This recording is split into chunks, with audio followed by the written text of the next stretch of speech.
welcome back to another twin cam, this time from the cockpit of the 2018 Ford Mustang GT Premium Convertible with a performance package. We're in it because it's a cold day and it's pretty windy outside, isn't it? Yeah, no, you wouldn't be able to hear us speak even. Well, what do you think of this thing? We've had this for a little over a week now, and what are your thoughts? My first thought is this is not a convertible day, although we will bring you some shots of the car with the top down.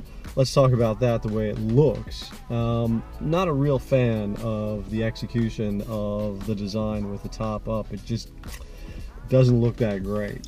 No, I think a lot of people would agree. It doesn't, with the way the convertible top is constructed on this car, it doesn't really help the look of it. And it's not unique to the Mustang. It's often the case with coupes that are also convertibles. The convertible roofline never really lives up quite to what the coupe roofline you have. But with it down, it looks pretty good. Yeah, I actually do think it looks very nice with it down.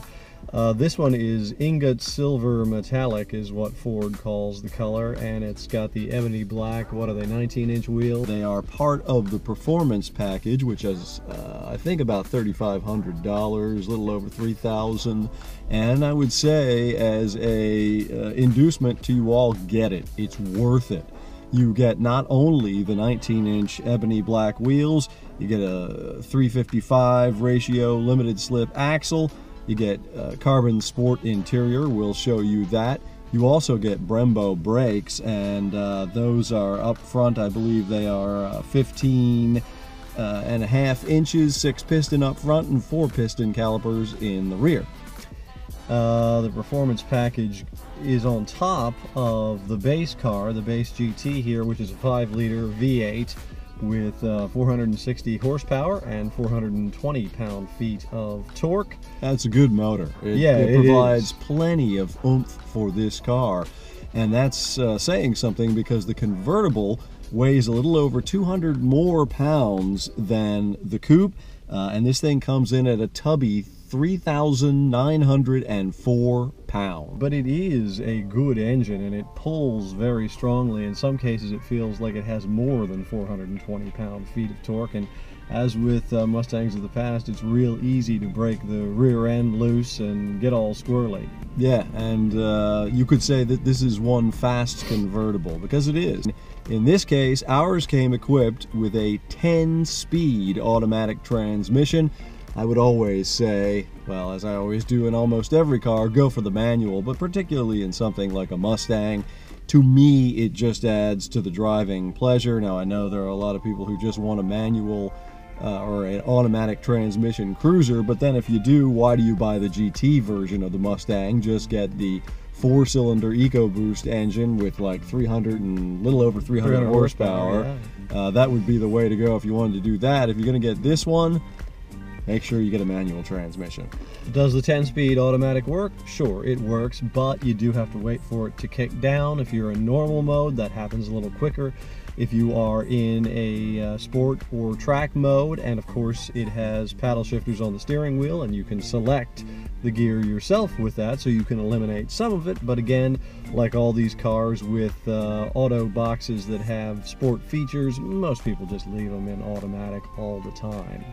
To help the handling that I was talking about, that's pretty sharp. In the rear, you have an integral independent rear suspension. And up front, it is McPherson strut with coil-over shock absorbers and springs. Even as a heavy convertible, handle quite well. Yeah, you put all that together, the thing has a nice pointy turn-in, responds very well to control inputs, including the steering, which doesn't have a ton of feedback, but actually does weight up nicely. Its directional characteristics are very proportional. I like it. Yeah, and it's also on some pretty good rubber. On these 19-inch wheels, there are Michelin Pilot Sports. Let me tell you one of the best things about this 2018 GT convertible premium Mustang. It's okay, that engine is good, but it sounds good as well, because this one has the active valve performance exhaust On startup, it sounds really cool. You can quiet it down by opening or closing valves so that you can be in sort of neighborly mode if you are in your drive. Yeah, if you're in your driveway. But it does sound good. There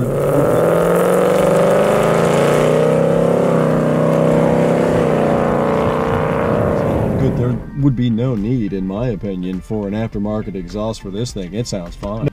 The interior is a fine place to be. It has the optional carbon sport interior package. You'll see there are carbon accents here along the dash, which may actually be carbon. The gauges are fine. It's a nice cluster. The center console is refreshing. The operation of the climate controls is primarily manual. Yeah, you can do some stuff through the console's touchscreen as well, but it's pretty good, I'd say. And relatively comfortable seats, although I know that was a small issue for you insofar as the knee and throttle positioning. Yeah, I got used to it after a while, but the sensitivity of the throttle pedal, also the angle at which the throttle pedal sits, and the seat bottom, as low as I could get it, something about it just didn't work for me, which is odd because Eric and I are exactly the same size and it seemed to work for him. I've had no problem. It's weird, and it's one of the things you find out when you have the good fortune of driving something for more than, just a test drive at a dealership. You learn stuff, and sometimes that can influence your buying decision. Seat comfort, as we've said, is one of those things.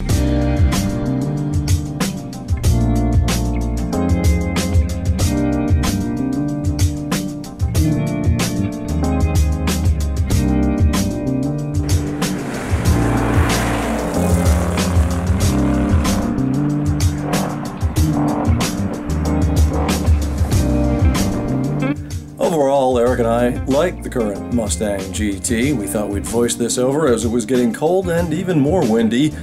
We were sitting there in the car. But the Coupe is probably the way both of us would prefer to have it. I think you'll agree with that. Nevertheless, the Convertible is a good reminder of the options that you have. It is a fun car in its own right, and a reminder, as you say, of how good the Coupe is. Yeah, and the next thing we have to look forward to Mustang-wise, I believe, is the GT500, which should be much anticipated. Yeah, I think there's one on sale at Barrett-Jackson upcoming. I'll be watching. I will too. Till next time.